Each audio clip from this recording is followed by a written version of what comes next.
Hey, what is up, Flav City family? It's Desi and Bobby coming at you with a really exciting keto meal prep recipe.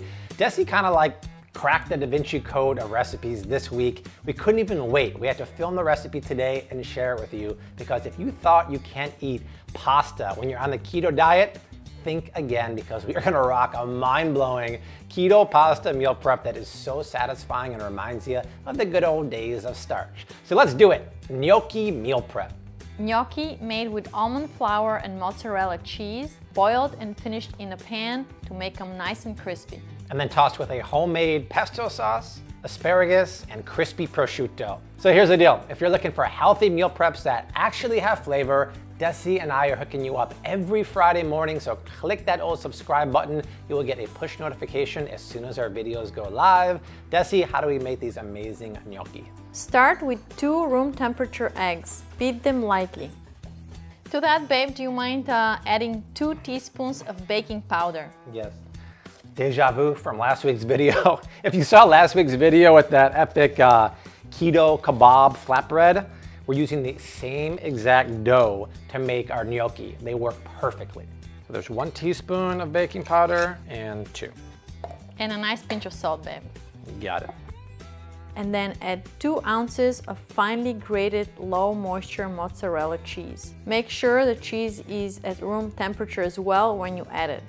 We need 1.5 cups of almond flour. All right, and we're using almond flour from blanched almonds. So keep mixing. The dough might seem a little dry, but just keep mixing until all the flour is absorbed. I was recipe testing this with ricotta cheese and almond flour because I have a killer recipe for ricotta gnocchi, but it just wasn't working. It was too soft. When I dropped it in the boiling water, it would fall apart. But then Desi gave me this dough to work with, and it's the perfect texture. If you didn't know better, you think it was like a potato or ricotta gnocchi with a ton of starch and a ton of carbs, but it's not. It's really magical, so just wait and see. Gnocchi? Gnocchi, yeah. Or gnocchi? Gnocchi. Is that how the New York yeah, it's a New York way of Italians pronouncing say it. it? Yeah, that was intentional. Then switch to a pastry cutter. Use it to thoroughly combine the ingredients until the cheese is completely blended in with the flour. Let the dough rest for 20 minutes. Once the dough had a chance to rest, use some almond flour and sprinkle it on the board. Take the dough out and separate it in 4 pieces. Roll each piece into a long thin sausage and then cut it into 1/2-inch pieces. Roll each small piece into a small round shape and place it on a platter. The next step is probably the most important part. We're gonna stash them in the freezer for 20 minutes because if we put them in the salted boiling water right now, what would happen, Ben? They would just fall apart. They would. There's not enough starch, right? There's not enough body in these, like a traditional gnocchi, to keep them together. And then transfer the gnocchi onto a plate. And here they are. And these are ready to go in the freezer for about 20 minutes.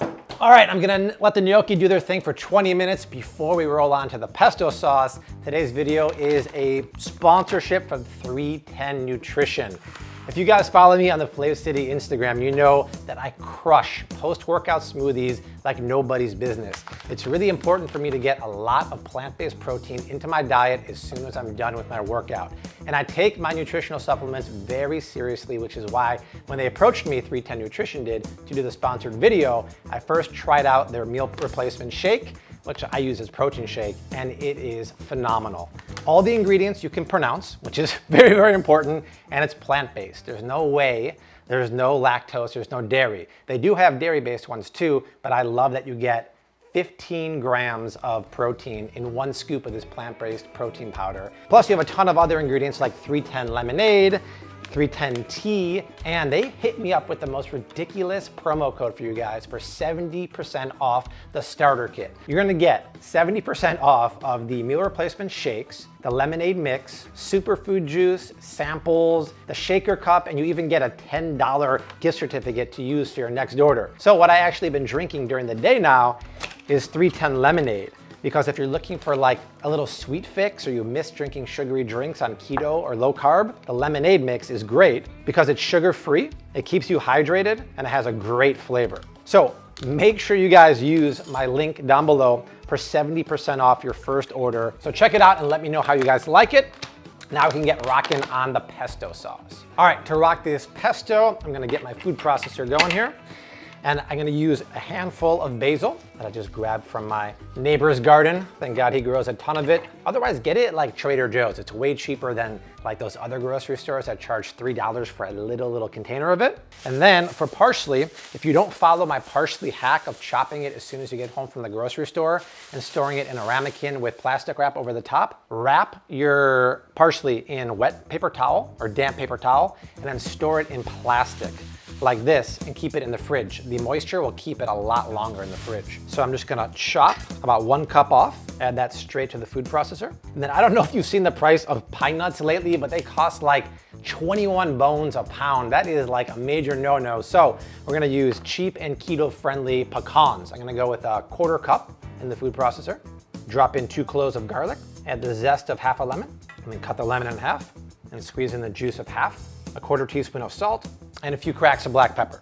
I might add more salt later, but I'm gonna add a good amount of Parmesan cheese, so I don't wanna make it too salty. So go ahead and slap the lid on, and then process away. And then with the machine running, add about a 1/4 cup of extra virgin olive oil. This is when you wanna use good quality extra virgin, not regular olive oil. That fruitiness or that grassiness is gonna add all the flavor. All right, let's take a peek inside here. Don't you love that? It's just really vibrantly green, super freshy fresh. Now is the time you want to add the cheese. If you add the cheese in the beginning and it gets processed too much, it can get kind of clumpy, turn warm, and have a weird texture. So I'm using Parmigiano Reggiano. I also like to use Pecorino Romano. I call it like the cousin to Parm. It's cheaper and I actually like it better sometimes. And then go ahead and add a 1/4 cup of the cheese. All right, one more process. I'd say there's a 50-50 chance it's gonna need some more salt, but let's check right now. That looks awesome. See how it got a little tighter there because of the cheese? My God, you guys. That is so good. It's like a burst of a garden in your mouth. I do want a little more salt and just a little squeeze of lemon juice. If you want to do my cheapskates guide to pesto, you can use 100% parsley and skip the basil. You can also use walnuts or almonds to make pesto too. All right, this is done. Now we need a little bit of texture in this pasta, so I have some thin cut prosciutto here that I got from Trader Joe's. I'm gonna pop that into a hot nonstick pan with no oil in there, and something like magical happens, right? It gets really crispy, and it's almost like a prosciutto potato chip. It's awesome.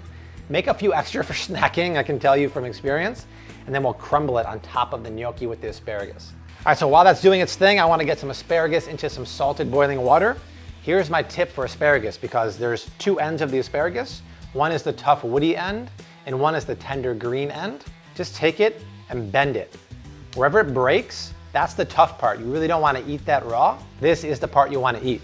So I'm gonna line up the rest of my asparagus here, and then judging by where this one broke, I'm just gonna cut it, but save the bottoms. These are gonna be used in many different ways. Then I'm gonna take my pot of water here, just like you're cooking pasta, salt it so it can season the asparagus while it's doing its thing. And I'm gonna drop that for literally 1 minute. Okay, let's flip over the prosciutto. Perfect, nice and brown and crusty. Gonna let that go a few more minutes. Now it's been 1 to 2 minutes for the asparagus. Let's get that out, drain it really well, and then run it under ice cold water to stop the cooking process and help retain that beautiful green color. All right, prosciutto is done. Let's get that out. It looks perfect.